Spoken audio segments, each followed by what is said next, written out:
সন্তান কান্দে আর ডাক দি বলে, আল্লাহ, আমার জানা মতে আমার বাবা তো কারো কোনো ক্ষতি করে নেই, আমার বাবার কবরে কেন এই সাপ দেখা যায়? না না, আমার বাবাকে আমি এই কবরে রাখতে দিব না। এলাকার মানুষদেরকে অন্যায় বিনয় করে ডাক দি বলে, মুরব্বীরা মনে কষ্ট নিবেন না, আমার বাবাকে এই কবরে আমি রাখতে পারবো না। আমার যেই বাবা আমার ঘুমানোর সময় মশারি টাঙিয়ে দিত, যেই বাবা মশা যেন আমাকে কামড়ায় আক্রমণ করে আক্রান্ত না করতে পারে, আমার বাবা নিজে মশারি টাঙিয়ে দিত। আমার বাবা মশা নিধনের মেডিসিন প্রয়োগ করতো। আম্মা জান যদি ভুলবশত মশারি টাঙাইতে ভুলে যাইতেন, আমার বাবা আমার মাকে ধমক দিয়ে বলতেন, আমার কলিজার টুকরা ঘুমাবে, কলিজার টুকরাকে মশা কামড়াবে, তুই কেন মশারি টানাস নাই? যেই বাবা বলতো, সেই বাবাকে আমার চোখের সামনে যেই কবরে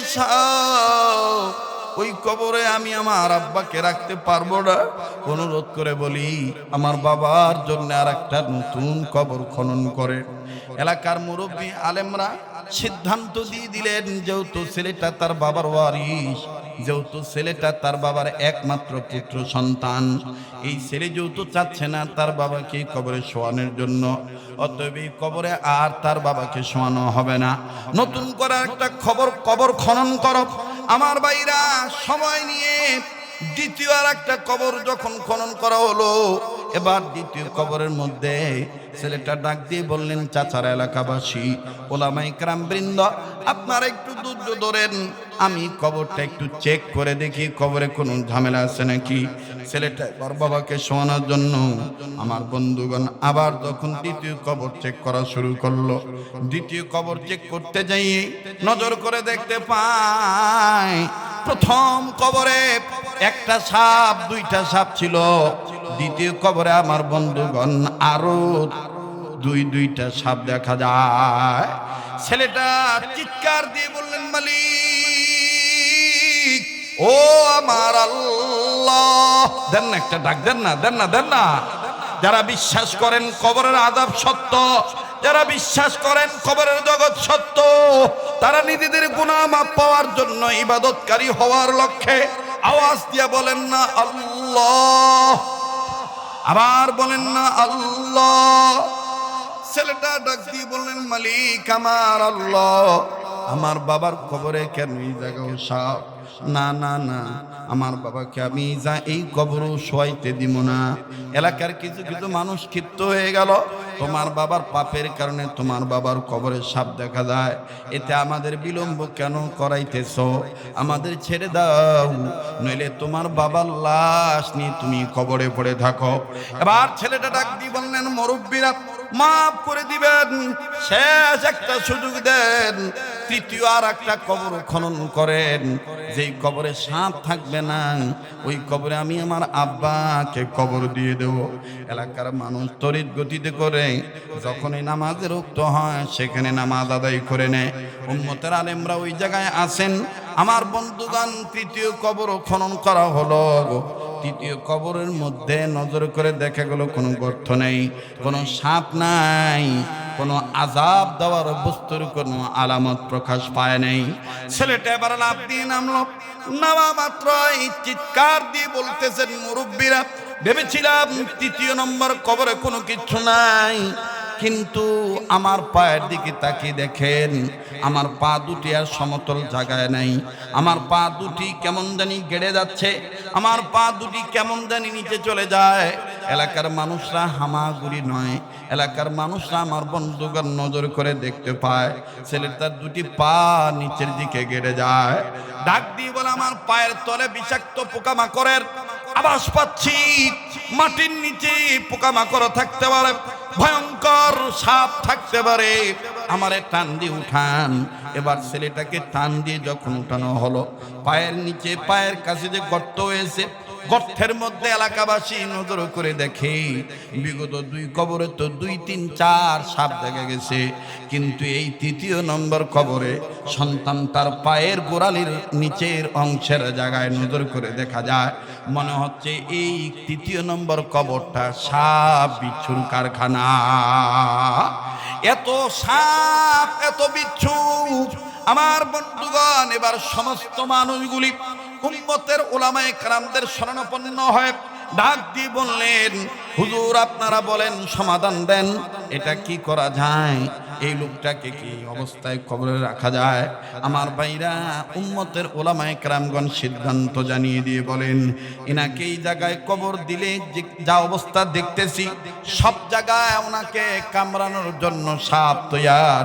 না জানি কি এমন গুনাহ করেছে, কি এমন গুনাহ করেছে। লোকটা তো নামাজি ছিল, লোকটা তো দাড়িওয়ালা ছিল, লোকটা তো আল্লাহওয়ালা ছিল। এই নেককার বান্দার কবরের কোন সাপ কেন দেখা যায়? মনে হয় লোকটার কোনো গোপন গুনাহ ছিল, যে গোপন গুনার কারণে তার কবরের কোন ভয়ঙ্কর আযাবের দৃশ্য দেখা যায়, আযাবের বস্তু দেখা যায়। ছেলেটা ডাক দিয়ে বলেন, হুজুর ওভাবে বলবেন না, আমার জানা মতে আমার আব্বা কোনো খারাপ ছিল না। আমার রাহমাতুল্লাহি ওয়া বারাকাতুহু। الحمد لله نحمده ونستعينه ونستغفره ونؤمن به ونتوكل عليه ونعوذ بالله من شرور أنفسنا ومن سيئات أعمالنا من يهده الله فلا مضل له ومن يضلله فلا هادي له ونشهد أن لا إله إلا الله وحده لا شريك له ونشهد أن سيدنا وحبيبنا ومولانا محمدا عبده ورسوله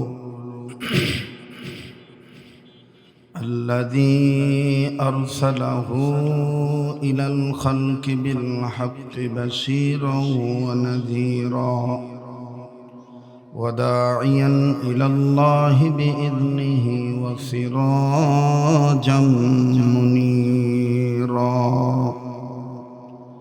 فقد قال الله تعالى في كلامه المجيد والفرقانه الحميد أعوذ بالله من الشيطان الرجيم بسم الله الرحمن الرحيم وما أمروا إلا ليعبدوا الله مخلصين له الدين وقال رسول الله صلى الله عليه وسلم المرء مع من أحب أو كما قال عليه الصلاة والسلام اللهم صل على محمد وعلى آل محمد كما صليت على إبراهيم وعلى آل إبراهيم إنك حميد مجيد اللهم بارك على محمد وعلى آل محمد كما باركت على إبراهيم وعلى آل إبراهيم إنك حميد مجيد لا إله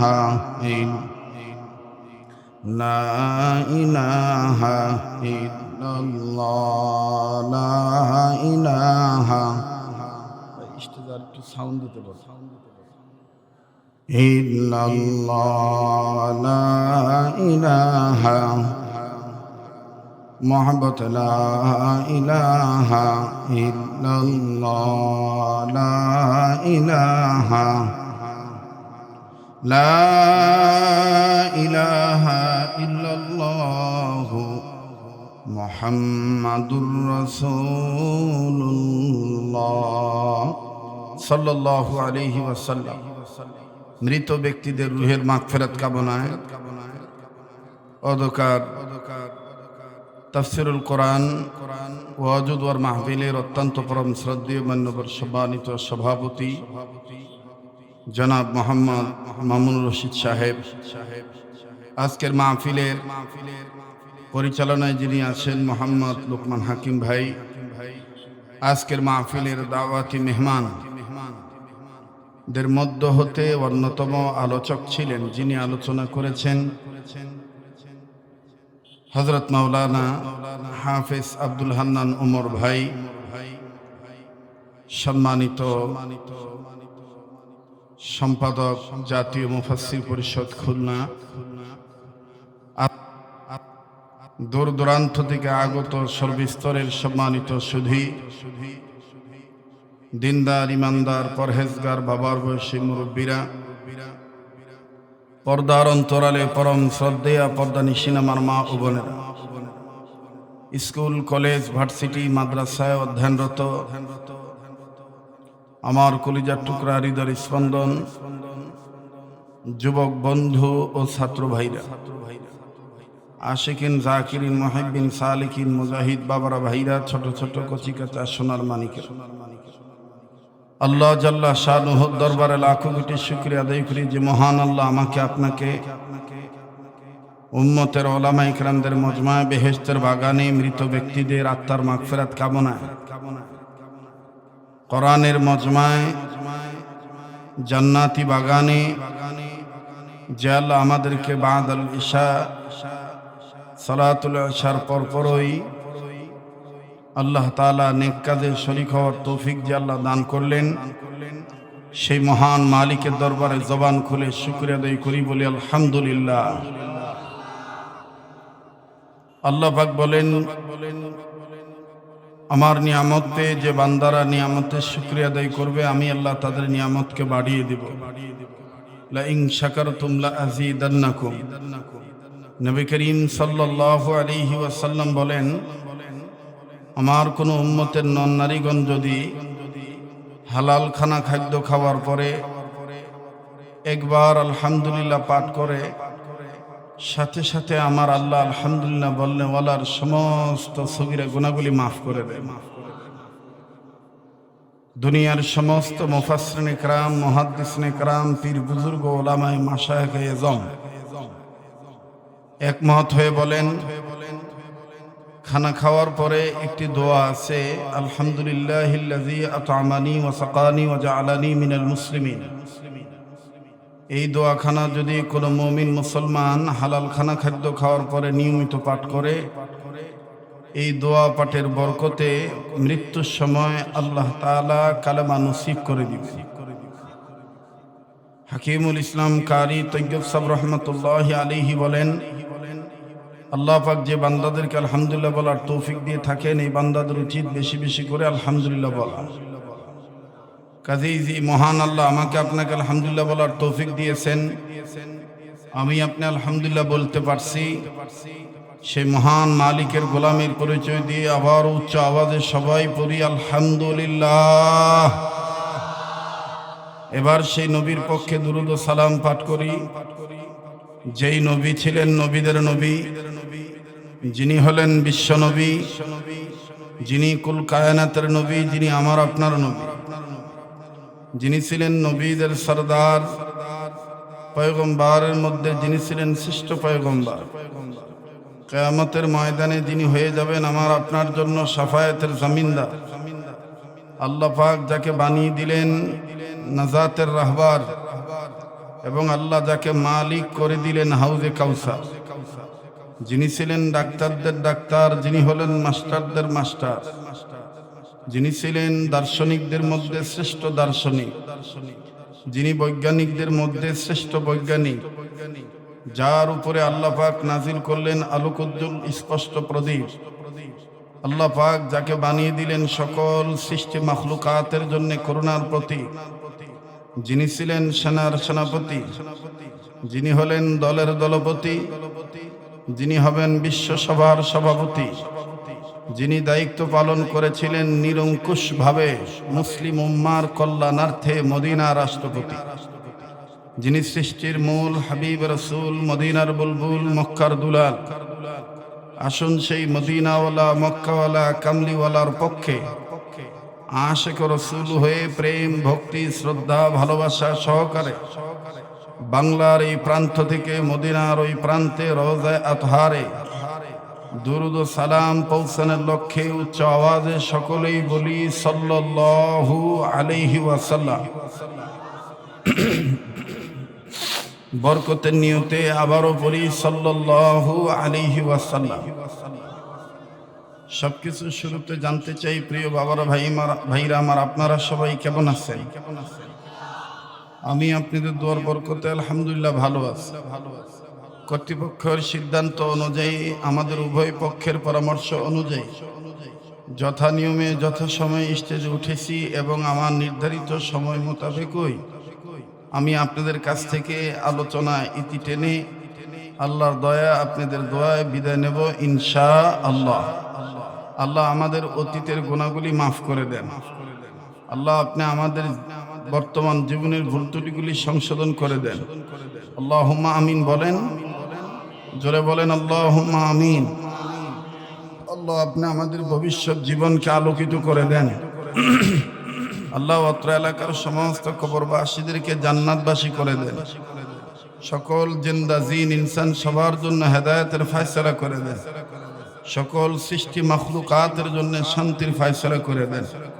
আল্লাহ আজকের এই মজমাকে, এই মজলিসকে ওলি আল্লাহ রসুলায় নবীদের মহাব্বতে ভরপুরভাবে কামিয়াবি দান করে। মোহতারাম হাজিরিন, পবিত্র কুরআনুল কারীমের সূরাতুল বাইয়িনাত থেকে এক আয়াতের অংশ বিশেষ তেলাওয়াত করেছি। যেই আয়াতের অংশ বিশেষের মাধ্যমে আল্লাহ আমাদেরকে দুটি কাজের নির্দেশ দিলেন। কোনো মানুষ যদি দুটি কাজ করতে পারে তাহলে সে মানুষ প্রকৃত মানুষ হতে পারবে। বলেন কটি কাজ? সবার কথা বলতে হবে, ধর্মের ক্লাস মনে করে। বলেন কটি কাজ? দুটি কাজ। দুইটি কাজ যদি আমি আপনি জীবনে করতে পারি, জীবন থেকে শুরু করে মৃত্যু পর্যন্ত যদি এই দুটি কাজ চালিয়ে যাই, আল্লাহ চাহে তো নবীদের ঘোষণায়, আল্লাহর ঘোষণায় আমি আপনি প্রকৃত মানুষ হতে পারবো।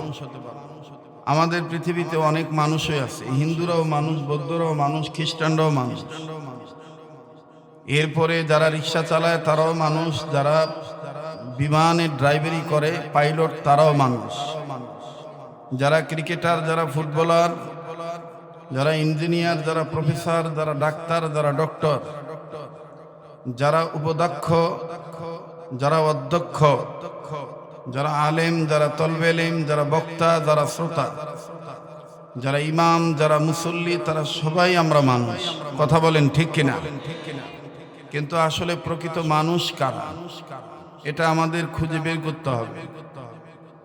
সৈয়দ কুতুব শহীদ রহমতুল্লাহি আলাইহি তিনি তার তাফসিরে ফি জিলালিল কোরআনের মাধ্যমে এই সূরাতুল বাইয়িনার এই আয়াতের অংশের ব্যাখ্যা স্পষ্ট করে তুলে ধরে বলে দিয়েছেন, আল্লাহর যে বান্দা বান্দিগণ, নারী হোক আর পুরুষ হোক, এই দুইটা কাজ যদি তারা করে তাহলে তারাই প্রকৃতপক্ষে মানুষ। সে দুটি কাজ কি কি কাজ?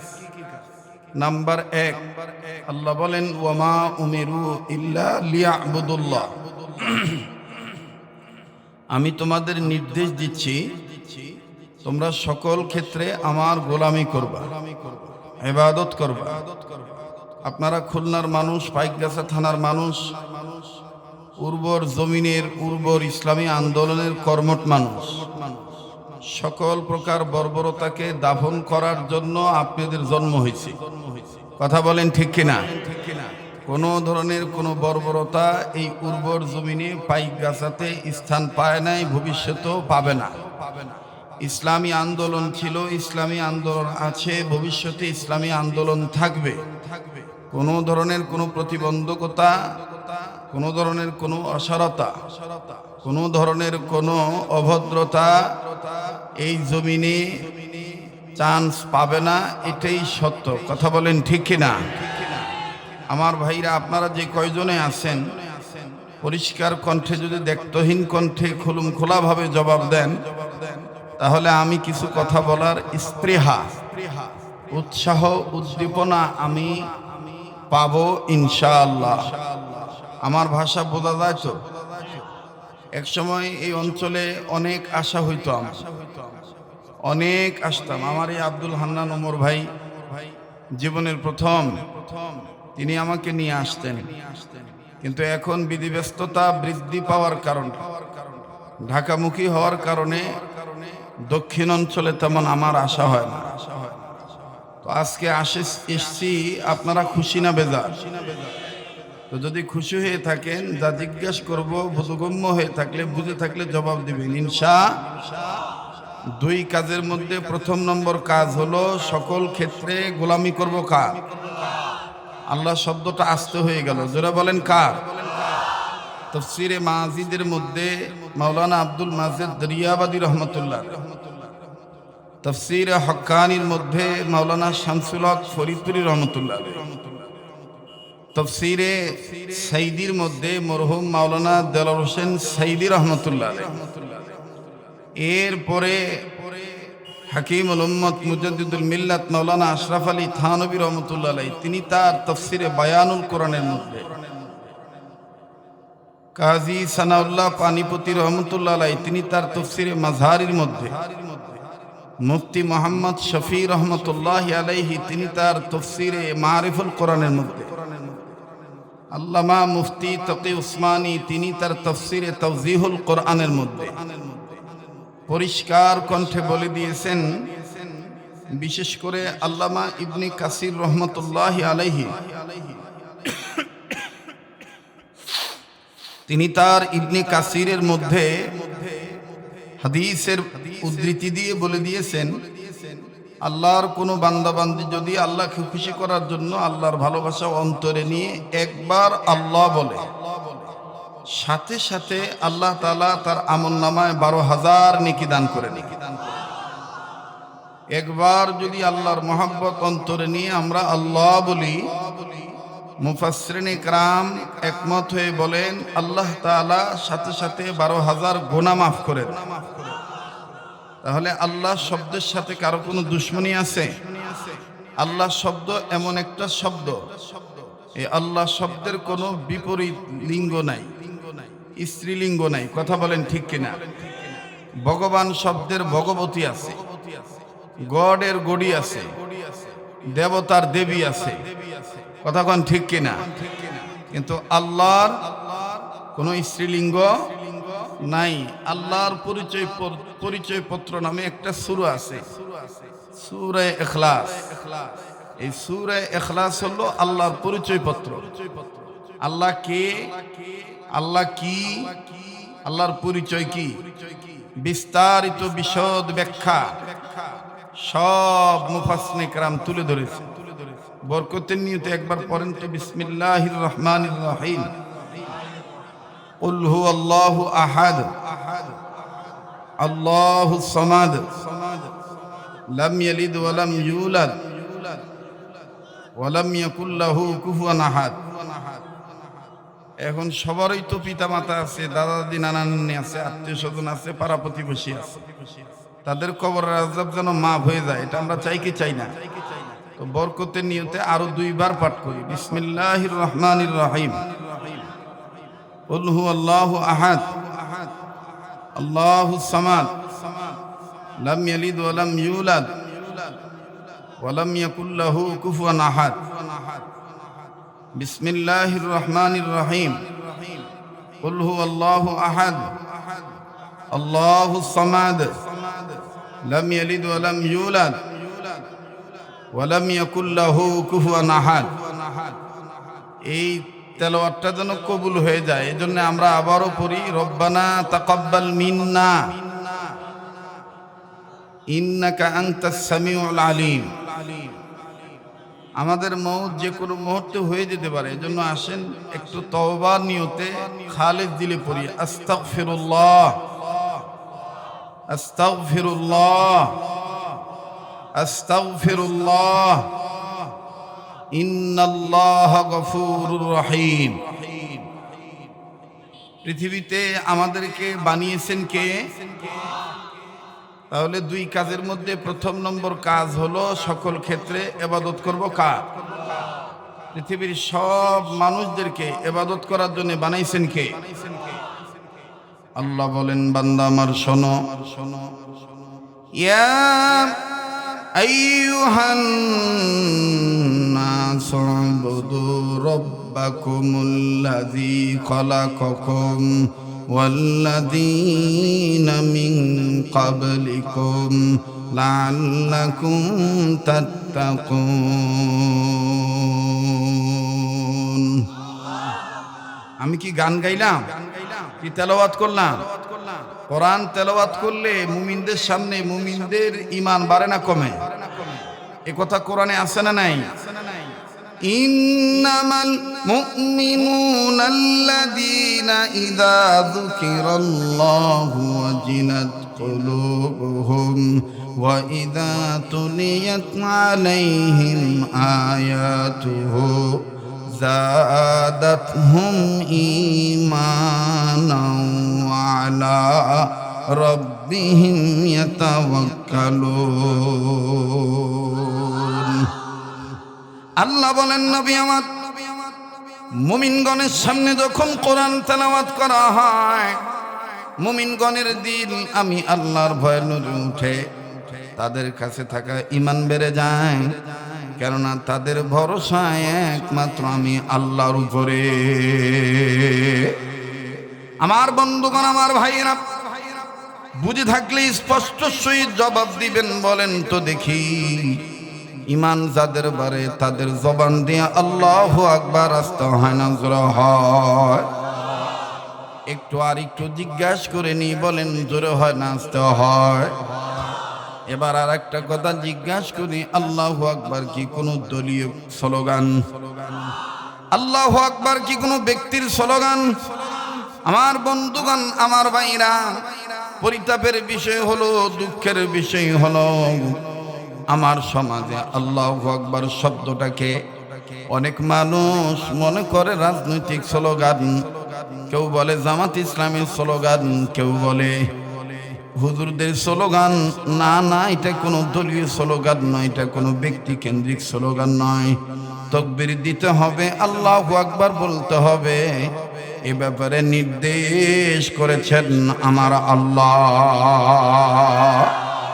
ইয়া আইয়ুহাল মুদ্দাথির কুম ফাআনজির ওয়া রাব্বাকা ফাকাব্বির। আল্লাহু আকবার। আর একবার আওয়াজ দিয়ে বলেন না আল্লাহু আকবার। আল্লাহু আকবার বলতে হবে। নির্দেশ কার? সামনের বাইরে চুপ থাকেন, পিছনে বাইরে একটু দেখি বলে কি বলে না। বলেন নির্দেশ কার? যারা বলে নারায়ে তাকবীর আল্লাহু আকবার, এটা অমুক দলের স্লোগান। এরা চোখ থাকতেও অন্ধ, কান থাকতেও বয়রা, জীবন থাকতেও মৃত, ব্রেন থাকতো আমার বন্ধুগণ তারা বেয়াকল, অবুঝ, বেবুঝ। কথা বলেন ঠিক কিনা? আল্লাহু আকবার বলতে হবে, আল্লাহু আকবারের নিশান পতাকা হাতে তুলে ধরতে হবে। জীবন চলে যাবে, জীবন দিতে রাজি থাকবো, কিন্তু আল্লাহর জমিনে আল্লাহর আইন প্রতিষ্ঠা করার দিক্ত প্রত্যয় নিয়ে সামনে আগুয়ান হবই হব। কোন বাতিলের কাছে মাথা নত করা যাবে না। মুহতারাম হাজিরিন, আল্লাহু আকবার বলতে হবে। নির্দেশ কার? আল্লাহু আকবার বলা মানে কার নামের জিকির করা?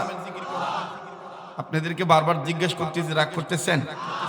ওই যে অনেকে বাদাম খাচ্ছেন, অনুরোধ করে বিনয় সহিত বলবো, এই বাদাম খাওয়াটা দৃষ্টিকটু, এটা অমনোযোগীর লক্ষণ। যারা ডাক্তার আছে তাদের জিজ্ঞাসা করে দেখবেন, কোনো কিছু চাবাইলে ভালো কথা বললো শোনা যায়, কারণ যদি আপনি চাবাইতে থাকেন আপনাকে কি বলা হলো আপনি এটা ভালো করে বুঝবেন না। এজন্য দেখবেন অনেক সময় কেউ যদি কিছু খাইতে থাকে, তাকে যদি কিছু বলতে থাকে, সে চাবানো বাদ দিয়ে খাওয়া বন্ধ করে আবার বলে কি বললা, কথা কয় না। আমি কথা কি ভুল করছি নাকি? দেখবেন চাবানো বাদ দিয়ে বলে কি বলছিস রে, আবার কদিনই এরকম বলে না। এই জন্য আমাকে তো আর বলতে পারবেন না যে আবার বলেন দিন, আমি তো বলতে পারবেন না। আর সময়েরও খুব দাম আছে, কথা কন ঠিক কিনা? আমি নির্ধারিত সময় কিন্তু ইতি টেনে চলে যাব, কাজে এই সময়কে কাজে লাগান। এটা জীবনের শেষ বক্তব্য হতে পারে, কথা কন ঠিক কিনা? আল্লাহু আকবার বলা মানে কার নামের জিকির করা? আল্লাহ নামের জিকির করতে হবে। কোরআনে এই ব্যাপারে দলিল আছে না নাই? ফাযকুরুনি আযকুরকুম, আওয়াজ দিয়ে বলেন না আল্লাহু আকবার। আল্লাহ বলেন যারা আমার জিকির করবা, যারা আমাকে স্মরণ করবা, আমি আল্লাহ তাহাদিগকে স্মরণ করব। এখানে শেষ নয়, মহান রব্বুল আলামিন কোরআনুল কারীমের আয়াতের মাধ্যমে ইমানদার বান্দা বান্দীদেরকে ডাক দিয়ে বললেন, ইমানদাররা শোনো, ইয়া আইয়ুহাল্লাযীনা আমানু যকুরুল্লাহা যিকরান কাসীরান ওয়াসাব্বিহুহু বুকরাতান ওয়া আসীলা। কার কথা? ইমানদাররা তোমরা আমার নামে উযকুরুল্লাহ, আমার নামের জিকির করো। কিন্তু আফসোস আজকে আমার সমাজে জিকির নিয়েও বাণিজ্য হয়ে গেছে। জিকিরও করে মন গড়া, আল্লাহ নামের জিকির বাদ দিয়ে বাপের নামের জিকির করে। পাইক সাথে নাই। এত আস্তে কথা বলেন কেন? জোরে কথা বলেন।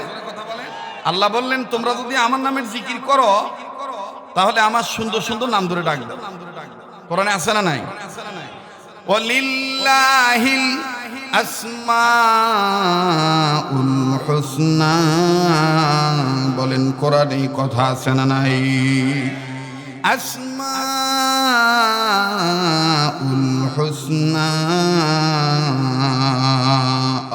আল্লাহু আকবার। হুয়াল্লাহুল্লাযী লা ইলাহা ইল্লা হু আলিমুল গায়বি ওয়াশ শাহাদাতি হুয়ার রাহমানুর রহিম। হুয়াল্লাহুল্লাযী লা ইলাহা ইল্লা হু আল মালিকুল কুদ্দুসুস সালামুল মুমিনুল মুহাইমিনুল আজিজুল জব্বারুল মুতাকাব্বির সুবহানাল্লাহি আম্মা ইউশরিকুন। হুয়াল্লাহুল খালিকুল বারিউল মুসাউবিরু লাহুল আসমাউল হুসনা। পড়েন না আসমাউল। যার বলতে ভাল লাগে বুঝে নেন, আল্লাহ পাক আপনাকে জাকির হিসেবে কবুল করে নিয়েছেন। আসমাউল ইউসাব্বিহু লাহু মা ফিস সামাওয়াতি ওয়াল আরদ ওয়া হুয়াল আজিজুল। এ কথাগুলি কার? আমার ভাইরা, আমার বন্ধুগণ, আল্লাহ বলেন তোমরা আমার সুন্দর নাম ধরে ডাক দাও।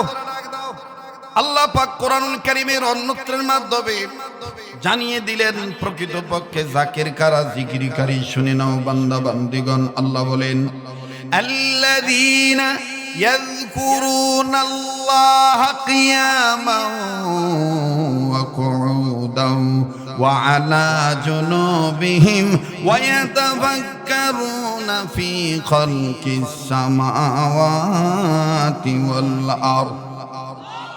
যারা দাঁড়ায়া বসিয়া চলনে ফিরনে, নির্বাচনে, ক্যানভাসারে, ভোটাভুটিতে, রাজনীতিতে, অর্থনীতিতে, সমাজনীতিতে, যুদ্ধনীতিতে, বন্দিনীতিতে, সন্ধিনীতিতে, ব্যবসা বাণিজ্যে, চাকরিতে, নকরিতে, রান্নাঘর থেকে শুরু করে বঙ্গভবন পর্যন্ত সকল ক্ষেত্রে, সকল জায়গায়, সর্বসময় যারা আমার সৃষ্টি নিয়ে গবেষণা করে এবং আমাকে স্মরণ করে, তারাই হচ্ছে প্রকৃতপক্ষে জাকির। এ কথা কার? কিন্তু আমার সমাজে জাকির বলা হয় আলাদা। জাকের কারা? যারা বাপের নামের জিকির করে। জিকিরের মধ্যে কোরআনের কোনো বচন নাই, নবীর হাদিসের কোনো অর্থ নাই। দেখবেন কি কায়দা করে কয়, তুমি আজ বাগা বলে নিঙে ডাঙ্গা লাগাতে গে ডগিলাম বগ চাঙ্গে গাছ তগ লাগাতে আগে লাঙা নাঙা প্রাণের বরুষি দাওয়া। আরে কথা কয় না, জোরে কথা বলেন। অনেকে বলবে হুজুর গীবত করতেছেন, এটা গীবত নয়, এটা হালত। হালত কোনটা, গীবত কোনটা, এটা আপনাকে বুঝতে হবে। মুসলমানদের ঈমান ধ্বংস হয়ে যাচ্ছে কিছু পীরানি ব্যবসা বাণিজ্যের নামে। ওই পীর তরিকা শুদ্ধ তরিকা নয়। যে পীরের তরিকায় আল্লাহর আইন নাই, রাসূলের তরিকা নাই, সেটা পীর। কথা বলেন ঠিক কিনা? যারা জবাব দিবে না, নিজে জবাব দিবেন, ডাইন বাম লক্ষ্য করবেন কিনা জবাব দেয় না। যে জবাব দিবে না মন করবেন সেটা ওই গুরু ফেললো। হক কথা বলতে ভয় পাচ্ছে। কথা বলেন ঠিক কিনা? বলেন আলোচনা চলবে কি চলবে না? অনেকদিন পর এসেছি, কি ভুলে গেছি নাকি আমি? হ্যাঁ, চলবে কি চলবে না? হকের আওয়াজ আসতে হবে না জোরে হবে? তাহলে সামনের বাইরে চুপ থাকেন, পিছনে বাইরে দেখি আল্লাহু আকবার বলে কি বলে না? নারায়ে তাকবীর মোটামুটি আছে। এবার পিছনে বাইরে চুপ থাকেন, সামনের ভাইরা বাবারা নারায়ে তাকবীর। এবার সামনের বাবারা পিছনে বাইরে উচ্চ আওয়াজে নারায়ে তাকবীর। আল কোরআনের আলো, কোরআন হাদিস যেখানে, আলেম ওলামা যেখানে, নারায়ে তাকবীর। আল্লাহ আল্লাহ বলতে যদি মরণ হয়ে যায় তাইলেই তো সুকপাল। ঠিক কিনা বলেন? সত্যিকারের মুসলমান না হয়ে মৃত্যুবরণ করা যাবে না, এই কথা কোরআনে আছে না নাই? ইয়া আইয়ুহাল্লাযীনা আমানু তাকুল্লাহা হাক্কা তুকাতিহি ওয়া লা তামুতুন্না ইল্লা ওয়া আনতুম মুসলিমুন। আমাদের মরণ যেন হয়, আমাদের মরণ যেন হয় আল্লাহ আল্লাহ বলতে বলতে, নবীর প্রেমে চলতে চলতে। সবার বলতে হবে আল্লাহ আল্লাহ বলতে বলতে, নবীর প্রেমে চলতে চলতে মরণ যেন হয় আমাদের।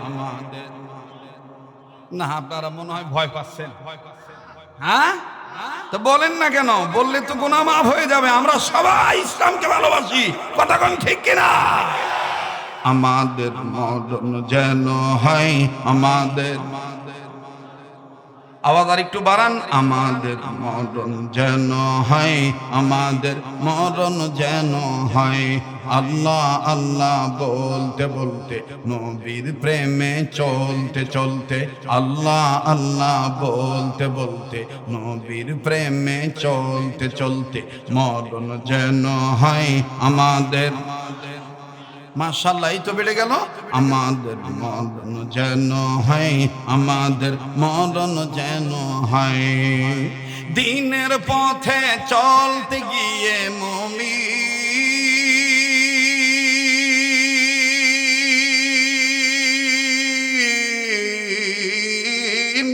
দ্বীনের পথে চলতে গিয়ে, হকের কথা বলতে গিয়ে, দ্বীনের পথে চলতে গিয়ে, হকের কথা বলতে গিয়ে মরণ কালে কালমা যেন নসিব হয় আমাদের মরণ যেন হয় আমাদের।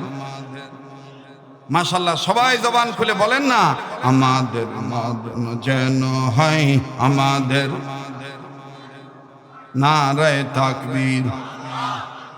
আল কোরআনের আলো, কোরআন হাদিস যেখানে, নারায়ে তাকবীর। আমার ভাইরা, আমার বন্ধুরি, আল্লাহ রাব্বুল আমিন ডাক দিয়ে বললেন, নবীজি তামাম পৃথিবীর মানুষদেরকে আমি রব্বুল আলামিন দুইটা কাজের নির্দেশ দিলাম। নাম্বার 1, আমি আল্লাহ ইবাদত করার জন্য বললাম। সকল ক্ষেত্রে বান্দা বান্দি আমার ইবাদত করবে। ভাইজান, ইবাদত করার জন্য আল্লাহ মানব জাতিদেরকে বানাইলেন, আবার বন্ধুগণ জিন জাতি কারণে ইবাদত করার জন্য বানাইছেন। বলেন কোরআনে দলিল আছে না নাই? আল্লাহ বলেন বান্দা আমার শোনো, ওয়ামা খালাকুতুল জিন্না ওয়াল ইনসা ইল্লা লিয়াবুদুন।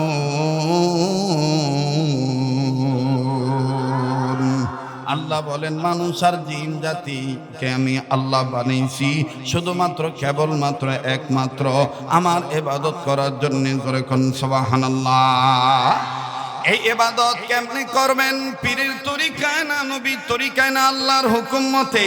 আমার বন্ধুরা, আমার ভাইরা, আল্লাহ রাব্বুল আলামিন সূরাতুল হাশরের এক আয়াতের অংশ বিশেষের মাধ্যমে গোটা মানব জাতিকে আল্লাহ রাব্বুল আলামিন শিক্ষা দিয়ে বলে দিলেন, বান্দা আমার শোনো, তোমরা যদি ইবাদত করো আমার নবী তোমাদেরকে যেমনি বলবে তেমনি তোমরা ইবাদত করবা। নবী আমার তোমাদেরকে যা ধরতে বলবেন, আমার পক্ষ থেকে রাসূল তোমাদেরকে যা ধরতে বলবেন সেটা তোমরা ধরবা, যা ছাড়তে বলবে সেটা তোমরা ছেড়ে দিবা।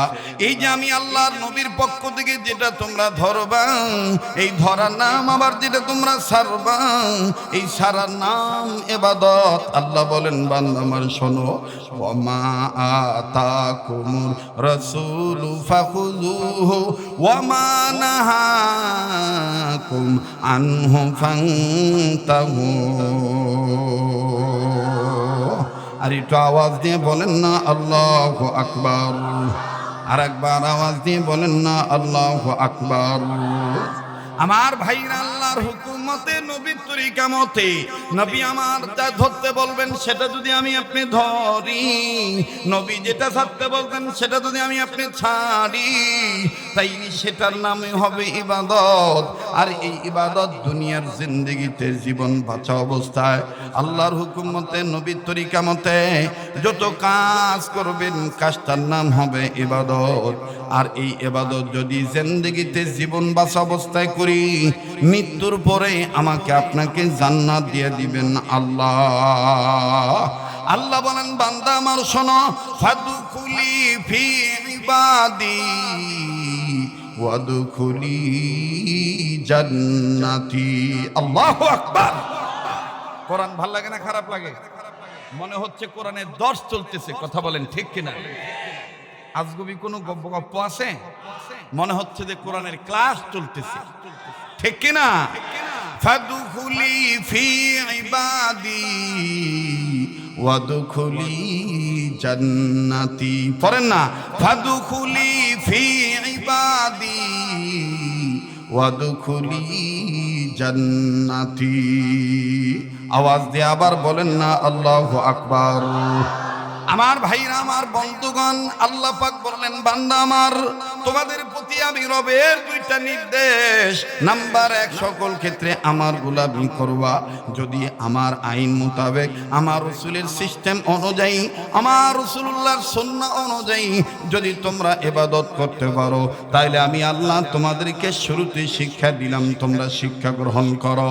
আল্লাহ বলেন বান্দা আমার শোনো, ইয়্যাকা না'বুদু ওয়া ইয়্যাকা নাস্তাঈন। পড়েন না, ইয়্যাকা না'বুদু ওয়া ইয়্যাকা। খারাপ লাগতেছে? খারাপ লাগতেছে? বলেন না, ইয়্যাকা না'বুদু ওয়া ইয়্যাকা নাস্তাঈন। গোলামি করো আমার, সাহায্য চাও আমার। প্রশ্ন হতে পারে, ওগো আল্লাহ, গোলামি করব তোমার, সাহায্য করবা তুমি, বলে দিলা দুনিয়াতে জিন্দেগিতে ইবাদত করলে মৃত্যুর পরে জান্নাত দিবা, কিন্তু জীবন চলার অবস্থায় আমি মানুষ, আমার পেট আছে, পেট যেহেতু আছে আমার তো খিদাও আছে। আমি মানুষ, আমার জীবন যেহেতু আছে আমার তো ভয়ও আছে।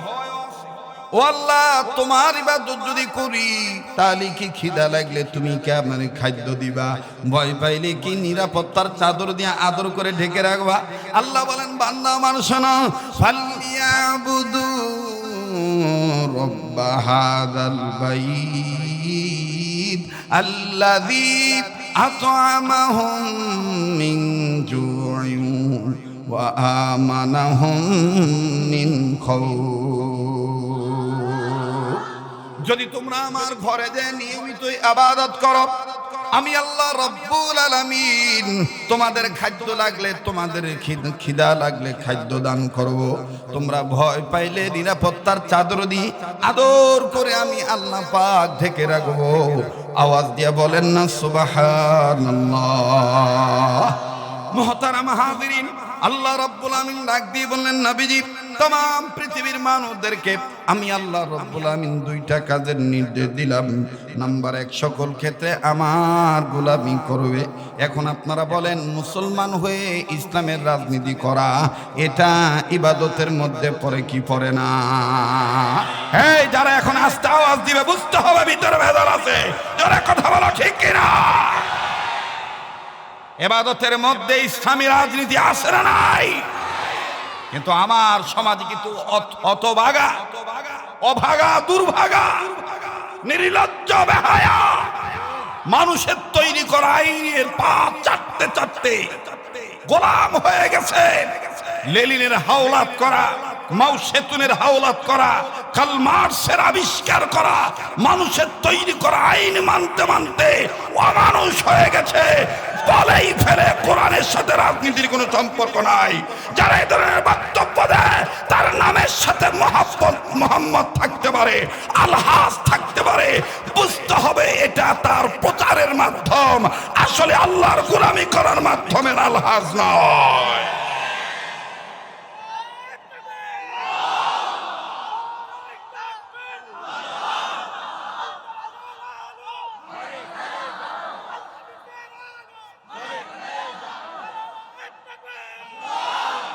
মোহতারাম হাজরিন আমি স্লোগান নিতে আসি নাই বাহবা পেতে আসি নাই যেটা রাইট সেটাই আমি বলছি আর এই রাইট কথা বলাতে যদি লেগে যায় ফাইট আমরা হব না কোনো সাইড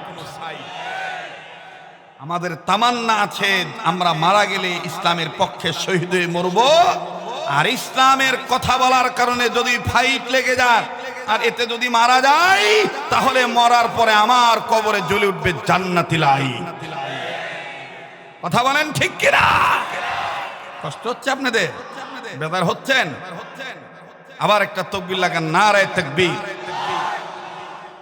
আল্লাহ পাক বলেন বান্দা আমার শোনো আমি তোমাদেরকে দুটি কাজের নির্দেশ দিলাম নাম্বার 1 লিয়াবুদুল্লাহ এক নাম্বার সকল ক্ষেত্রে আমার গোলামি করবা এটা আমি আল্লাহ রব্বুল আমিন নির্দেশ আমার বন্ধুগণ এই নির্দেশ যারা অমান্য করবে এই নির্দেশ থেকে যারা মুখটা ফিরিয়ে নিবে কোরআনুল কারীম ঠিক কোরআনুল কারীমকে যারা পৃষ্ঠদেশ দেখাবে বৃদ্ধাঙ্গুলি দেখাবে আমার বন্ধুগণ অমান্য করবে অস্বীকৃতি জ্ঞাপন করবে আমার ভাইরা আমার বন্ধুগণ আল্লাহ বলেন নবীজি আপনি মর্মাহত হবেন না ব্যতীত হবেন না আপনি টেনশন করবেন না আমি আল্লাহ পাক বলে দিলাম নবীজি আমি আপনার উপর যে কিতাবখানা নাজিল করেছি এই কিতাবখানা সমগ্র মানব জাতির জন্য বিল হক সত্যের বিধান আকারে আমি আল্লাহ নাজিল করেছি অগনবী কিতাব যারা মানবে তারা ফামানি তাদা ফালি নাফসিহি তারা হেদায়েত প্রাপ্ত আর যারা মানবে না ওমান দাল্লা ফা ইন্নামা ইয়াদিল্লু আলাইহা তারা গুমরাহ তারা পথভ্রষ্ট কথা বলেন কথাটা কার আল্লাহ বলেন সূরাতুজ জুমারের এক আয়াতের মাধ্যমে আল্লাহ জানিয়ে দিলেন ইন্না আনজালনা আলাইকাল কিতাবা লিন-নাসি বিল হক فمن اهتدى فلنفسه ومن ضل فإنما يضل عليها وما أنت عليهم بوكيل কথা কার আরে ভাই আপনি রাজনীতি কোনটা করেন এটা আপনার ব্যক্তিগত ব্যাপার কিন্তু আমি একজন মুসলিম হিসাবে আমাদের পরিষ্কার সিদ্ধান্ত 12ই ফেব্রুয়ারিতে কে ক্ষমতায় যাবে কে না যাবে ওটা নিয়ে আমাদের মাথা ব্যথা নাই। টুডে টুমরো ইসলামের পতাকা একদিন না একদিন উড়বেই উড়বে, সমস্ত বাতিলের মুখে চুনকালি মাগবেই মাগবে ইনশাআল্লাহ। এজন্য ইবাদত হিসাবে আমাদের চিন্তা চেতনা উন্মোচিত করতে হবে, উদ্ভাসিত করতে হবে, প্রকাশ করতে হবে। সেটা কি? এবারে ভোট দেব ভাই সেই মানুষের যে মানুষ পক্ষে থাকে আল কোরআনে। এর বাইরে কোনো কথা নেই, এর বাইরে কোনো কথা আছে? এবারে ভোট দেব ভাই সেই মানুষের যে মানুষ পক্ষে থাকে আল্লাহ হাদিসের। নাদায়ে তাকবীর। আমি কি ভোট চাইতে আছি? আমি কি ভোট চাচ্ছি? আর ভোটের কথা বললে অনেকে রাগ করে যে হুজুর আপনি ওয়াজ মাহফিলে ভোটের কথা বলেন কেন?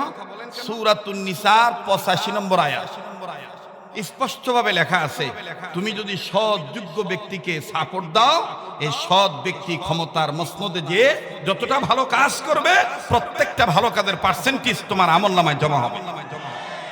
আর তুমি যদি অসৎ ব্যক্তিকে সাপোর্ট দাও, সে মসনদে বসে যত খারাপ কাজ করবে প্রত্যেকটা খারাপ কাজের পার্সেন্টেজ তোমার আমলনামায় জমা হবে। আমি তো মানুষ, আমি কি নিজ ইচ্ছায় আমার পায়ে কুড়াল মারতে পারি? কথা বলেন, আমি কি নিজ ইচ্ছায় আমার পায়ে কুড়াল মারতে পারি? না, আমি চাইবো না আমার যুবকেরা মাদক সেবন করতে করতে ধ্বংস হয়ে যাক।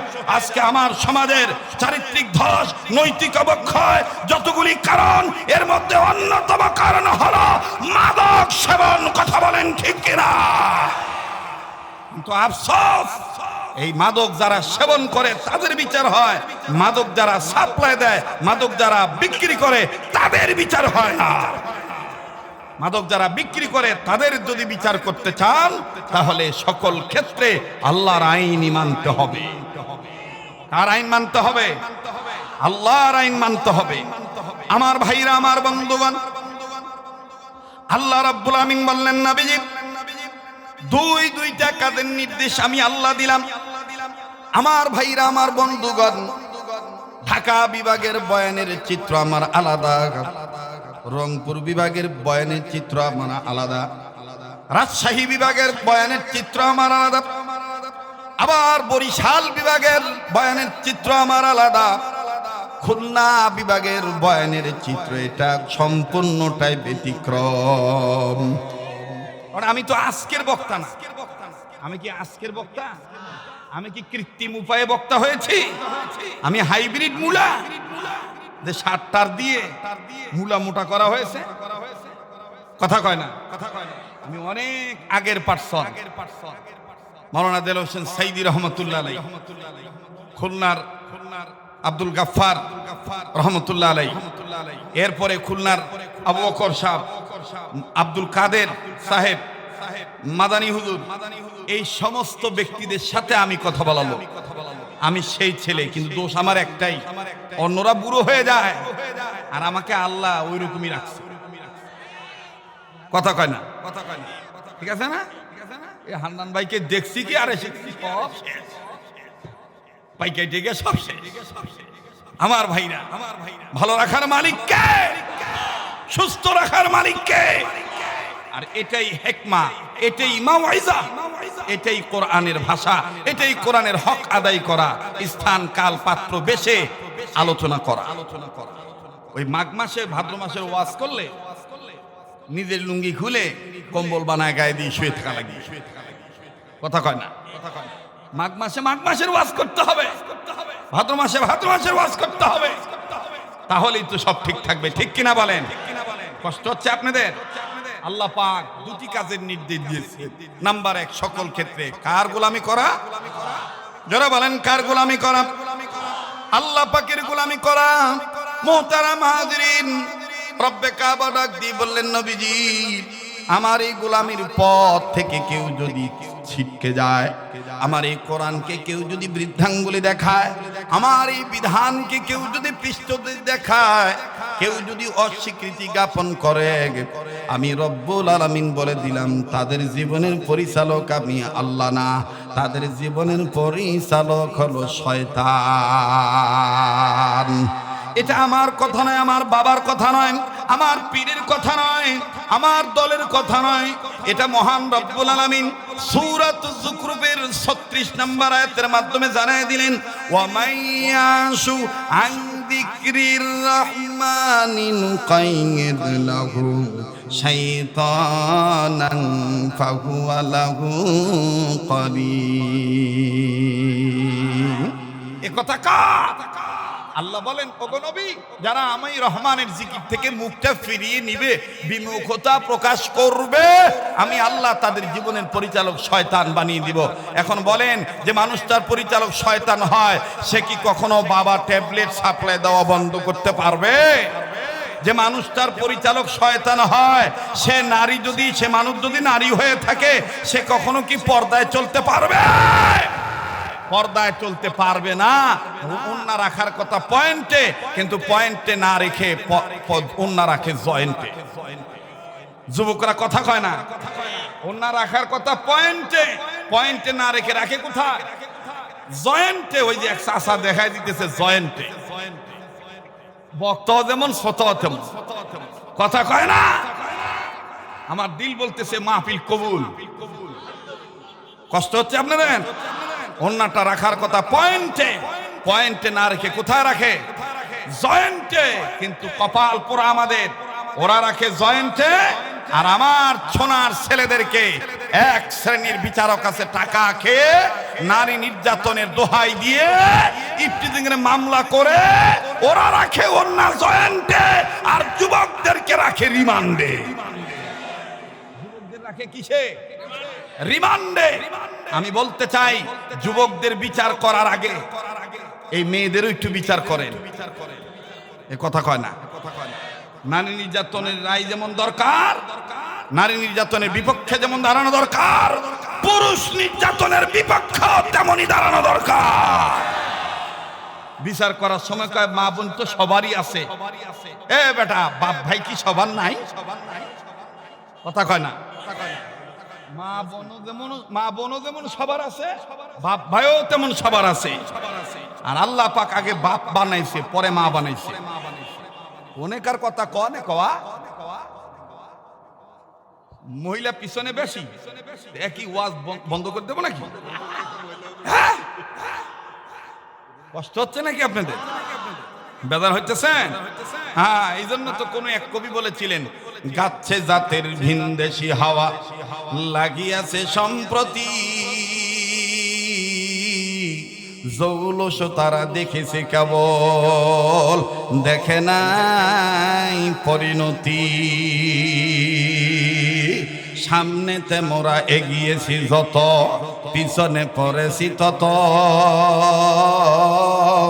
সংখ্যাতে শুধু বাড়িয়ে চলেছি গরু ছাগলের মতো। কথা কয় না। দেখবেন পীরের মুরিদের অভাব নাই, শুক্রবারে মুসল্লির অভাব নাই, ওয়াজ মাহফিলের তাফসীরে শ্রোতার অভাব নাই, কিন্তু যত সমাগম হয় এই সমস্ত দিনই মজলিসে, সবাই যদি একটা নিয়ত করে, একটা বাক্সে ভোট দেব ইসলামী আন্দোলনের পথের প্রতীক হইয়া, খোদার কসম কোন রাম বাম চ্যাটার্জি মুখার্জি গঙ্গোপাধ্যায় চট্টোপাধ্যায় হরিদাস পাল্লেন সেন দাদাবাবু চৌধুরীদের খাওয়া থাকবে না। কোরআনের আইন সারা। কথা বলেন ঠিক কিনা?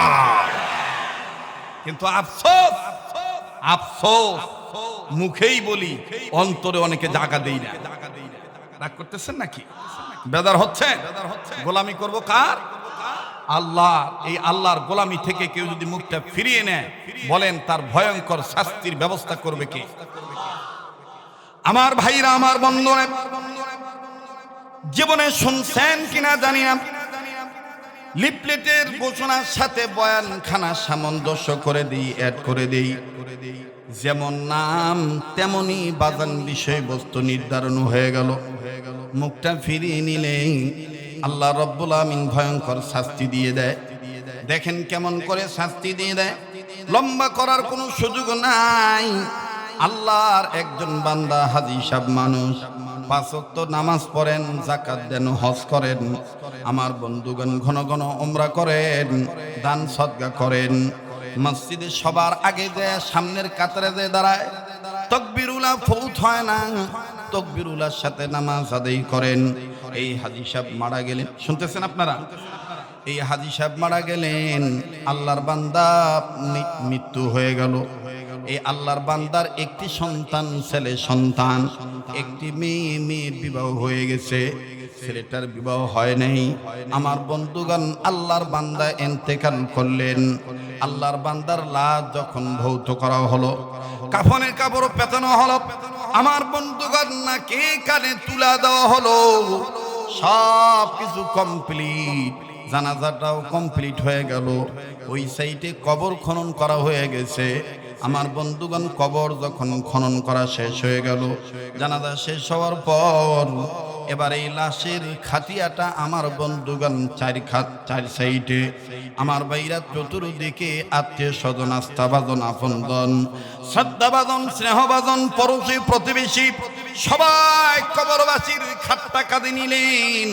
আমার বন্ধুগণ, আমার ভাইরা, তবে সামনের খাটের অংশটা, সামনের দুইটা পায়া, খাটিয়ার দুইটা পায়া, সামনে দুইটা পায়া, ছোট ছেলে আর তার ছোট ভাই, আপন ছোট ভাই, ডিরেক্ট আমার বন্ধুগণ আপন ছোট ভাই, এই দুইজন মিলে সামনের খাটিয়ার পায়ের অংশটা, আমার বন্ধুগণ ডান্ডাটা তারা কাঁধে নিলেন। কাঁধে নিয়ে যখন চলে গেলেন, সমাজের মসজিদের ইমাম মুয়াজ্জিন, এলাকাবাসী যৌথভাবে চলে গেলেন কবর দেওয়ার জন্য। অনুরোধ করে বলবো, বিনয় সহিত বলবো, কেউ কারো দিকে তাকাইবেন না, নিজের চিন্তা নিজে করবেন। আমার বন্ধুগণ, জীবনের শেষ বয়ান মনে করে বয়ান করছি। জীবনে কোনোদিনই বয়ান শুনছেন কিনা জানি না, তবে বাদান এই বইটার নাম মরহুম মাওলানা দেলাওয়ার হোসেন সাইদী রহমাতুল্লাহি আলাইহি। কোরআনের পাখি, অনেক মাহফিলে তিনি নিজেই বলে দিতেন, কিতাবটার নাম হলো কবর আযাব হাসরের পুরস্কার। এবং যেই বইটা নতুন করে বর্তমান বিশ্বে আলোড়ন সৃষ্টি করেছে, নামটা হলো চোখে দেখা কবরের আযাব। আমার বন্ধুগণ, এই বইটা আপনারা মোতালা করবেন। আমার গাড়ি তো আমার লিখিত কিতাব আছে, ওই দুই কিতাবের আদলে নয়, কোরআন সুন্নাহ রিসার্চ করে গবেষণা করে আমিও একটা কিতাব লিখেছি, মৃত মানুষ কেমন করে কথা বলে। ভাইরা আমার, কিতাবটার মধ্যে চমৎকার তত্ত্বভিত্তিক আকর্ষণীয় বয়ান দেওয়া আছে, কারো লেখার দ্বারা, কারো বয়ানের দ্বারা আমার বন্ধুগণ কারো মোড় ঘুরে যেতে পারে, জীবনের ইউটার্ন হয়ে যেতে পারে, টার্নিং পয়েন্ট ইসলামী আন্দোলনের কর্মী হয়ে যেতে পারে। কথা বলেন ঠিক কিনা? হেদায়েতের মালিক কোনো বক্তা নয়, হেদায়েতের মালিক কোনো কর্তৃপক্ষ নয়, হেদায়েতের মালিক কোনো পীর নয়, এমনকি হেদায়েতের মালিক কোনো নবীরও ছিলেন না। হেদায়েতের মালিক একমাত্র আমার আল্লাহ। আল্লাহ তার নবীকে সতর্ক করে বলে দিয়েছেন, ইন্নাকা লা তাহদি মান আহবাবতা ওয়ালাকিন্নাল্লাহ ইয়াহদি মান ইয়াশা। যুবক ভাইরা আমার, তোমাদের জন্যই কথাটা বলছি। এই পাগলের দিকে তাকাইলে ঠকবা না। আল্লাহ পাক প্রত্যেকটা বছর এ দুটি হাত বারবার কাবা ধরায়। আমার বন্ধুগণ, এই তো আর কদিন বাদে চলে যাও, গোটা রমজান মাস আমার আল্লাহ সোনার মদিনায় রেখে দেয়। গোটা রমজান মাস মদিনায় থাকবো, রমজানুল মুবারক শেষ হবে, ঈদুল ফিতর আমার বন্ধুগণ মদিনায় পালন করি প্রত্যেকটা বছর। এরপরে আবার আসার সময় উমরা করে চলে আসি। কথা দিচ্ছি, পাইগাছার বন্ধুরা, শ্যামবাজারের বন্ধুরা, অবাদান শ্যামনগর প্রাইমারি, শ্যামনগর বাজার এলাকার বাপ্পাইরা, আমি আপনাদেরকে ভুলবো না। আপনাদের পক্ষ থেকে রাসূলুল্লাহ সাল্লাল্লাহু আলাইহি সাল্লামের রওজা মুবারকে দুরুদ ও সালাম পৌঁছায় দেব ইনশাআল্লাহ। ইনশাআল্লাহ বলেন। আবার যখন আসার সময় কাবা ধরে আপনাদের জন্য আমি দোয়া করব। আপনারাও আমাকে ভুলবেন না, আপনারা আমার জন্য দোয়া করবেন ইনশাআল্লাহ। আমার ভাইরা, আমার বন্ধুগণ, এই জন্যই চেহারার দিকে তাকাইলে ঠকবেন না। আমার বন্ধুগণ, চেহারাটার দিকে তাকিয়ে কথাগুলি শোনেন। জীবনের শেষ বয়ান মনে করে বয়ান করছি। এই বাপের লাশ, ছেলে আর চাচা, ভাই আর সন্তান, দুজন মিলে যখন কাঁধে করে নিয়ে কবরের কাছে চলে গেলেন, কবরের কাছে যাওয়ার পর লাশটার খাটিয়া যখন নামাইলো, খাটিয়া থেকে যখন লাশটা বের করলো, লাশটা নিয়ে কবরে নামবেন। কবরে নামার সময় আমার বন্ধুগণ কিন্তু এখানে দুটি তিনটি কথা রয়ে গেছে। সবাই যখন হাঁটতেছেন লাশ কাঁধে নিয়ে, সবাই গুনগুন করে পড়তেছিলেন, আশহাদু আল্লা ইলাহা ইল্লাল্লাহু ওয়া আশহাদু আন্না মুহাম্মাদান আবদুহু ওয়া রাসূলুহু। আল্লাহু আকবার। আমার ভাইরা কালেমা শাহাদাত পড়তে পড়তে সবাই চলে গেলেন। আমার বন্ধুগণ সবাই যখন কালেমা শাহাদাত পড়তে পড়তে কবরস্থানে গেলেন, লাশের খাটিয়াটা নিচে রাখলেন, খাটিয়া থেকে লাশটা এবার নিয়ে কয়েকজন ধরাধরি করে কবরে নামাবেন। তবে কবরে নিয়ে পার্সন দ্বারা, আপন আত্মীয় স্বজন দ্বারা, ব্লাডের রক্তের লোক যারা, ব্লাডিং কালেকশনের লোক যারা, আমার বন্ধুগণ তারাই কবরে আগে নামলেন। লাফ দিয়ে ছোট ভাইটা নামলেন, এরপরে তার সন্তানটা নামলেন। আমার বন্ধুগণ নামার সময় যখন নামতেছেন, নামার সময় আমার বন্ধুগণ কেউ মাটি দেওয়ার জন্য প্রস্তুতি নিচ্ছিলেন। ঠিক ইন দি মিন টাইম নিচে যেই ছেলেটা নেমেছেন, পিতার পুত্র দুই হাত জোর করে বলতেছেন, আপনাদেরকে আব্বা অনেক ভালোবাসে, আপনারও আব্বাকে ভালোবাসতেন। অনুরোধ করে বিনয়ের সহিত বলবো, আমার আব্বাকে আমি এই কবরে শোয়াইতে দেব না। ডাক দিয়ে বলতেছেন, কেন রে বৎস? ডেকে ডেকে বলতেছেন, গ্রামবাসী আপনারা জানেন না, আমার চোখে ধরা পড়েছে এটা সাধারণ কবর নয়, এটা ভয়ঙ্কর একটা কবর। বলে, ভয়ঙ্কর কবর কেমনে বুঝলাম? বলে, আপনারা দেখেন নাই? আমি দেখতে পাচ্ছি কবরের এক কন্যার এক গর্ত দেখা যায়। এই গর্তের দিকে নজর করে দেখতে পাইলাম গর্তের ভিতরে ভয়ঙ্কর বিষাক্ত সাপ আছে। এই কথা শোনা মাত্র চাচা উঠে গেল, গ্রামের আরো যারা নেমেছিল সবাই উঠে গেল। ভয়ঙ্কর সাপ কবরের ভিতরে। ছেলেটাকেও টানাটানি করে উঠাইল। ছেলেটা ডাক দিয়ে বললেন, বিশ্বাস না করলে আমার হাতে একটা কাঠি দেন, অথবা খন্তা দেন, অথবা কবরের মাটি সরানোর যে বস্তুটা আছে সেটা দেন। আমার বন্ধুগণ ছেলেটা হাতে নিল।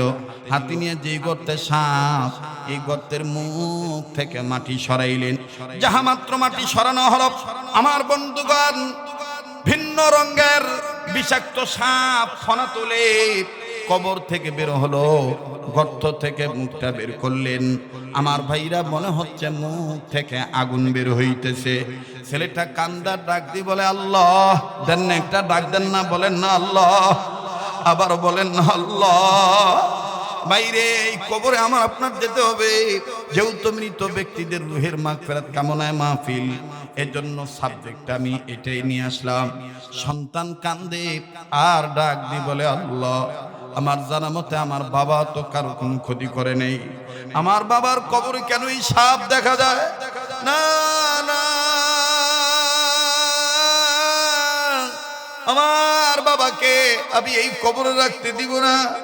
এলাকার মানুষদেরকে অন্যায় বিনয় করে ডাক দিয়ে বলে, মুরব্বীরা মনে কষ্ট নিবেন না, আমার বাবাকে এই কবরে আমি রাখতে পারবো না। আমার যেই বাবা আমার ঘুমানোর সময় মশারি টাঙিয়ে দিত, যেই বাবা মশা যেন আমাকে কামড়ায় আক্রমণ করে আক্রান্ত না করতে পারে, আমার বাবা নিজে মশারি টাঙিয়ে দিত। আমার বাবা মশা নিধনের মেডিসিন প্রয়োগ করতো।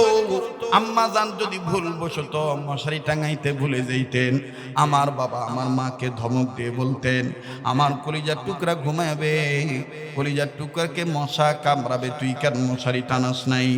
যেই বাবা বলতো, সেই বাবাকে আমার চোখের সামনে যেই কবরে সাপ, ওই কবরে আমি আমার আব্বাকে রাখতে পারবো না।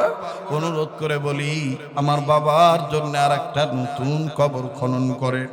এলাকার মুরব্বী আলেমরা সিদ্ধান্ত দিয়ে দিলেন, যেহেতু ছেলেটা তার বাবার ওয়ারিস, যেহেতু ছেলেটা তার বাবার একমাত্র পুত্র সন্তান, এই ছেলে যেহেতু চাচ্ছে না তার বাবাকে কবরে শোয়ানোর জন্য, অতএব এই কবরে আর তার বাবাকে শোয়ানো হবে না। নতুন করে একটা কবর খনন করো।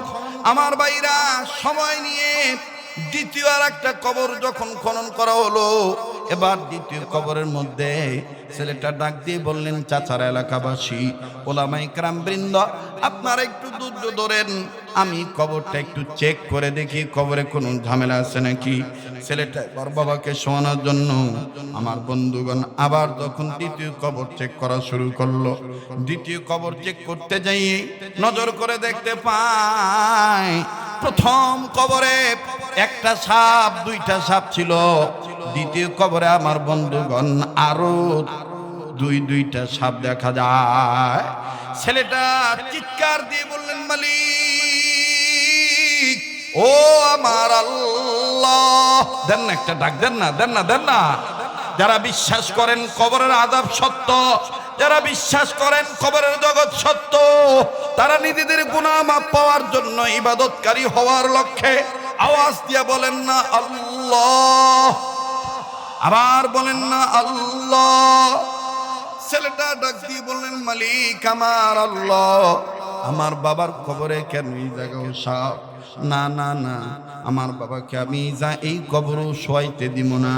এলাকার কিছু কিছু মানুষ ক্ষিপ্ত হয়ে গেল, তোমার বাবার পাপের কারণে তোমার বাবার কবরে সাপ দেখা যায়, এতে আমাদের বিলম্ব কেন করাইতেছ? আমাদের ছেড়ে দাও, নইলে তোমার বাবার লাশ নিয়ে তুমি কবরে পড়ে থাকো। এবার ছেলেটা ডাক দিয়ে বললেন, মুরব্বীরা মাফ করে দিবেন, শেষ একটা সুযোগ দেন, তৃতীয় আর একটা কবর খনন করেন, যেই কবরে সাপ থাকবে না ওই কবরে আমি আমার আব্বাকে কবর দিয়ে দেব।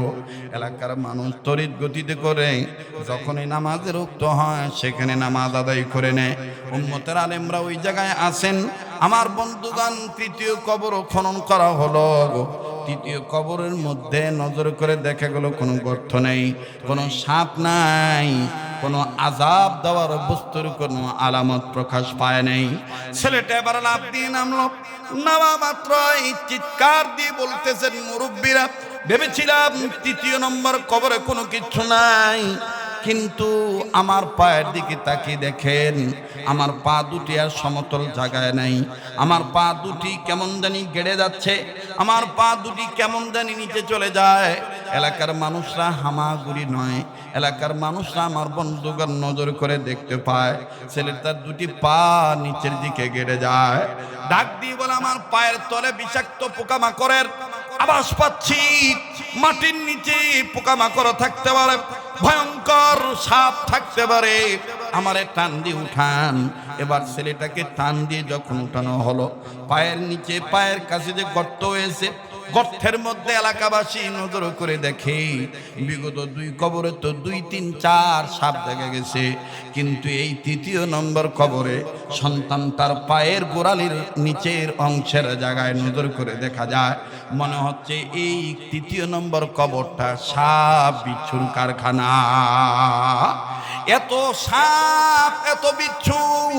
আমার বন্ধুগণ, এবার সমস্ত মানুষগুলি উম্মতের উলামায়ে কেরামদের শরণাপন্ন হয়ে ডাক দিয়ে বললেন, হুজুর আপনারা বলেন, সমাধান দেন, এটা কি করা যায়? এই লোকটাকে কি অবস্থায় কবরে রাখা যায়? আমার ভাইরা, উম্মতের উলামায়ে কেরামগণ সিদ্ধান্ত জানিয়ে দিয়ে বলেন, এনাকে এই জায়গায় কবর দিলে যা অবস্থা দেখতেছি, সব জায়গায় ওনাকে কামড়ানোর জন্য সাপ তৈয়ার। না জানি কি এমন গুনাহ করেছে, কি এমন গুনাহ করেছে। লোকটা তো নামাজি ছিল, লোকটা তো দাড়িওয়ালা ছিল, লোকটা তো আল্লাহওয়ালা ছিল, এই নেককার বান্দার কবরে এরকম সাপ কেন দেখা যায়? মনে হয় লোকটার কোনো গোপন গুনাহ ছিল, যে গোপন গুনার কারণে তার কবরে এরকম ভয়ঙ্কর আযাবের দৃশ্য দেখা যায়, আযাবের বস্তু দেখা যায়। ছেলেটা ডাক দিয়ে বললেন, হুজুর ওভাবে বলবেন না, আমার জানা মতে আমার আব্বা কোনো খারাপ ছিল না, আমার আব্বার কোনো দোষ ছিল না, কিন্তু বুঝলাম না আমার আব্বার কবরে কেন এরকম সাপ দেখা যায়। কিতাবের লিখকগুলি কি আমার বন্ধুগান বলতে বলতে সবাই হাজী সাহেবের দোষ দেয়। এই মৃত ব্যক্তির দোষের জন্য কবরের সাপ দেখা যায়। কিন্তু দেখেন ঘটনার চিত্রটা পাল্টে গেল, ঘটনাটা উল্টা হয়ে গেল। আমার বন্ধুগণ, যখন এরকম করে সবাই কান্দে, সবাই যখন মৃত ব্যক্তির দোষ দেয়, ঠিক ইন দি মিন টাইম কিতাবের লেখক লিখেন ওই জামানার জগৎ বিখ্যাত একজন অলি ছিলেন। উনি মাথায় পাগড়ি পরিধান করা অবস্থায় হাতে একটা লাঠি নিয়ে চমৎকার বেশে দূর থেকে ডাক দিয়ে বলে, ওগো আল্লাহর বান্দারা, তোমরা যাহা ভাবো তাহা নয়। সবাই যখন তার দিকে তাকাইলেন, নজর করে দেখতে পাইলেন তিনি অন্য কোনো ব্যক্তি নন। আমার বন্ধুগণ, তিনি হলেন জগৎ বিখ্যাত ওলি আল্লাহ, যার নাম হাজী এমদাদুল্লাহ মুহাজির মক্কি রহমতুল্লাহি আলাইহি। হাজী সাহেব রহমতুল্লাহি আলাইহি ডাক দিয়ে বললেন, তোমরা যেটা মনে মনে ভাবো সেটা নয়। ছেলেটা ডাক দিয়ে বলে, উনি কে? এলাকার বড় বড় আলেমরা ডাক দিয়ে বলতেছেন, তিনি আমাদের উস্তাদের উস্তাদ, তিনি আমাদের উস্তাদদের উস্তাদ। তিনি এমন একজন ব্যক্তি যিনি প্রতি রাত নবী মুহাম্মদকে স্বপ্ন দেখে। ওনার নাম কি? ছেলেটা বলার পরে জবাব দেওয়া হলো, ওনার নাম সাইয়্যিদুত তাইয়্যিবাত হাজী এমদাদুল্লাহ মুহাজির মক্কি রহমাতুল্লাহি আলাইহি, যার সাথে নবীজির ডাইরেক্ট যোগাযোগ আছে। আমার ভাইরা, ছেলেটা ডাক দিয়ে বললেন, হুজুরগণ, অনুমতি যদি দিতেন হাজী সাহেবের কাছে আমি যাইতাম। বলে, যাইয়া তুমি জিজ্ঞাসা করো, আমরা যেটা ভাবি সেটা না তাইলে কি? এবার হাজী সাহেবের সামনে যখন দেওয়া হলো, হাজী এমদাদুল্লাহ মুহাজির মক্কি রহমাতুল্লাহি আলাইহি এই ছেলেটার কানে সুন্দর করে আদ্রভাবে আদর মাখা টান দিয়া আমার বন্ধুগণ আস্তে করে একটা আঘাত করে জবাব দিয়া বলে, এই বেটা, তুই সবাই মনে করে তোর বাপের দোষ, কিন্তু আসলে তোর কারণেই তো কবরের এই অবস্থা। ছেলেটা ডাক দিয়ে বললেন, হাজী সাহেব, বুঝলাম না, মেরে সামদ আতা নেই, আমার বুঝ আসতেছে না, আমাদের বুঝে আসতেছে না, আমার কি দোষ? হাজী এমদাদুল্লাহ মুহাজির মক্কি রহমাতুল্লাহি আলাইহি বললেন, সবার সামনে বললে তুই লজ্জা পাবি, তোরে আমি আর একটু আউলি নিয়ে যাই, আর একটু ফাঁকে নিয়ে যাই। আর একটু ফাঁকে নিয়ে যাওয়া হলো। এবার সবাই মিলে নজর করে দেখতেছেন হাজী এমদাদুল্লাহ মুহাজির মক্কি রহমাতুল্লাহি আলাইহি কথা বলেন, আর এই ছেলেটা জমিনের সাথে গড়াগড়ি পারে আর চিৎকার দিয়ে দিয়ে কয়, আল্লাহ, আর কোনদিন এই কাজ করব না। আল্লাহ, আমি নিজের উপর জুলুম করে ফেলেছি। আল্লাহ, আমি আমার পিতার কথা অমান্য করেছি। আমার পিতা আমাকে শিক্ষা দিয়েছে, দীক্ষা গ্রহণ করে নেই। ওগো আমার আল্লাহ, আয় আল্লাহ, তুমি আমারে মাফ করে দাও। হাজী এমদাদুল্লাহ মুহাজির মক্কি রহমাতুল্লাহি আলাইহি বললেন, তোমার কারণেই পারেন আমার আল্লাহ মাফ করে দিতে। বাজান, এই ঘটনা যিনি লিখেছেন তিনি আবার ওই কিতাবের মধ্যে লিখেছেন, কোন সন্তান, কোন ছেলে মেয়ে মা বাবার জন্য যদি দুইটি আয়াত তেলাওয়াত করে অথবা আয়াতের অংশ তেলাওয়াত করে, আমার ভাইরা, আমার বন্ধুগণ, মা বাপ ছেলে মেয়ের জন্য 3টে আয়াত তেলাওয়াত করলে, দোয়া পাঠ করলে, আল্লাহ পাক ওই ছেলে মেয়ের কবর আযাব মাফ করিয়া দেয়। আর ছেলে মেয়ে যদি 2টি আয়াত তেলাওয়াত করে, ইবাদত মনে করে, 2টি আয়াতের অংশ তেলাওয়াত করে, আল্লাহ পাক বাপ মার কবর আযাব মাফ করে দেয়। আসেন না জেনে নেই মা বাবার পক্ষ থেকে সন্তানদের জন্য 3টি আয়াত। নাম্বার 1, রব্বানা হাবলানা মিন আজওয়াজিনা ওয়া যুররিয়াতিনা কুররাতা আয়ুন ওয়াজআলনা লিল মুত্তাকিনা ইমামা। 2 নম্বর, রব্বির হামহুমা কামা রব্বায়ানি, পড়েন না, রব্বির হামহুমা কামা রব্বায়ানি সগীরা। 3 নম্বর আয়াত হলো, রব্বানা উগফিরলি ওয়ালিওয়ালিদাইয়া ওয়ালিল মুমিনিনা ইয়াওমা ইয়াকুমুল হিসাব। আল্লাহু আকবার। মা বাপ যদি সন্তানদের জন্য উদ্দেশ্য করে আল্লাহর কাছে 3টে আয়াত অথবা 3টে আয়াতের অংশ তেলাওয়াত করে দোয়া করে, আল্লাহ পাক ওই ছেলে মেয়েকে আল্লাহ রব্বুল আমিন আল্লাহওয়ালা সন্তান বানিয়ে দেন, নেককার সন্তান বানিয়ে দেয়, নূরানি সন্তান বানিয়ে দেয়। আল্লাহু আকবার, আল্লাহু আকবার। এবার আসেন ছেলে মেয়ে সন্তান পিতামাতার জন্য 2টি আয়াত তেলাওয়াত করবেন। এই 2টি আয়াত তো আমার আপনার জানা দরকার। নাম্বার 1, রব্বির হামহুমা কামা রব্বায়ানি সগীরা। নাম্বার 2, রব্বানা গফিরলি ওয়ালিওয়ালিদাইয়া ওয়ালিল মুমিনিনা ইয়াউমা ইয়াকুমুল হিসাব। আল্লাহু আকবার। এবার ছেলেটা ডাক দিয়ে বললেন, হযরতজি অনুমতি যদি দিতেন আমি আমার বাড়িতে যাইতাম। হাজী আমদাদুল্লাহ মুহাজির মক্কি রাহমাতুল্লাহ আলাইহি বললেন, তুমি যদি পূর্ণাঙ্গ তওবা করতে পারো তোমার বাবার প্রত্যেকটা সাপের জায়গায় আল্লাহ পাক ফুল গাছ গজায় দিবে, আযাব বন্ধ হয়ে যাবে, কবর জান্নাত হয়ে যাবে। ছেলেটা একটা দৌড় মারলেন, দৌড় মেরে বাড়িতে চলে গেলেন। চাচাও পিছে পিছে গেলেন। হাজী সাহেব সবাইকে বললেন, সবাই এখানে দাঁড়ান। ছেলেটা তওবা করতে গেছে। এই যুবক বাড়িতে যাইয়া নতুন করে গোসল করলেন, বাবার সুন্দর পবিত্র কাপড় তিনি পরিধান করলেন। বাবা যেই কাপড় উপরে নামাজ আদায় করতেন, নামাজ কায়েম করতেন, ওই কাপড় পরিধান করে ছেলেটা একটা দৌড় মেরে আমার বন্ধুগণ ছেলেটা সুন্দর করে 2 রাকাত নামাজ আদায় করলেন। তবে নামাজের নিয়ত করার সময় ছেলেটা বললেন, আল্লাহ এই যে সিজদা দেব যদি আমার তওবা কবুল হয়, আমার সিজদা কবুল হয়, আয় আল্লাহ আমার বাবাকে তুমি মাফ করে যদি দাও তাইলে বুঝতে পারবো আমার বাবার কবরে আর সাপ থাকবে না। আয় আল্লাহ আর যদি না মাফ করো তাহলে বাবারে নিয়ে গেছে আজরাইল তোমার ইশারায়, তোমার হুকুম মোতাবেক। আয় আল্লাহ আমিও যেন সিজদা থেকে আর মাথা তুলতে না পারি। আল্লাহ তুমি আমারে মরণ দিয়ে দিও, আমার বাবার আযাব না দিয়ে আমারে দিয়ে দিও। মুহতারাম হাজিরিন, আল্লাহর বান্দা লম্বা কথা সংক্ষেপ করে দিলাম। 2 রাকাত সালাত আদায় করলেন। সালাত শেষ হওয়ার সাথে সাথেই আমার বন্ধুগণ কবরস্থান থেকে 2 জন ব্যক্তি এসে ডাক দিয়ে বলে, এত দেরি করো কেন? তোমার বাবার কবরে কেমন জানি ফুল গাছ হয়ে গেছে। আবার এই সন্তান চলে আসলেন। চলে আসার পর হাজী আমদাদুল্লাহ মুহাজির মক্কি রাহমাতুল্লাহ আলাইহি বলতেন, বাবারে বললেন, বাবারে তুমি যদি তওবা না করতা তোমার বাবাকে যেখানেই কবর দাও হতো গো, তোমার গুনার কারণে তোমার বাবার কবরে তোমার বাবার শাস্তি পেতে হতো।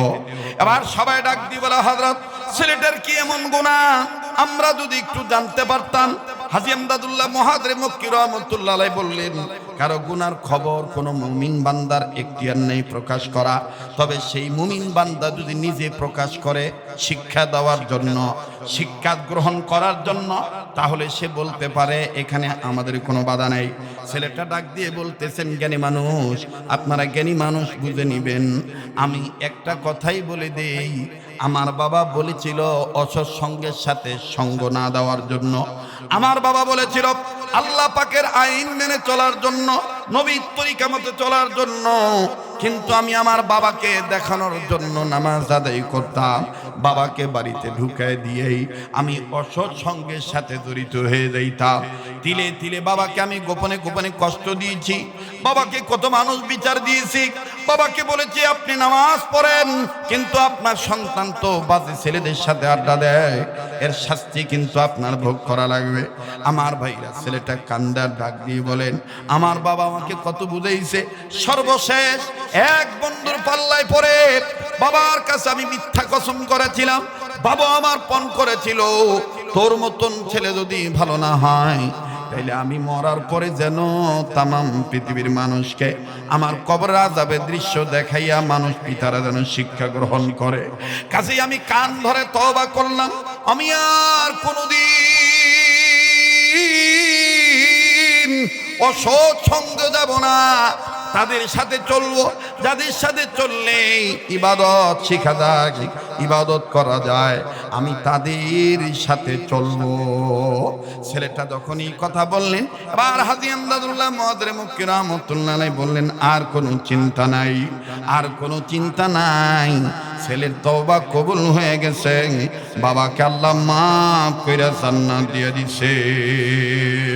এ কথা আল্লাহ বলেন, ওয়া আম্মা মান খাফা মাকামা রাব্বিহি ওয়া নাহান নাফসা আনিল হাওয়া ফাইন্নাল জান্নাতা হিয়াল মাওয়া। আল্লাহু আকবার। আল্লাহকে ভয় করা এটার নাম ইবাদত, আল্লাহকে মহব্বত করা এটার নাম ইবাদত। কথা বলেন ঠিক কিনা? আমরা সঠিক সময় সঠিক পথে সকল সময় সব জায়গায় আল্লাহকে ভয় করব তো ইনশাআল্লাহ।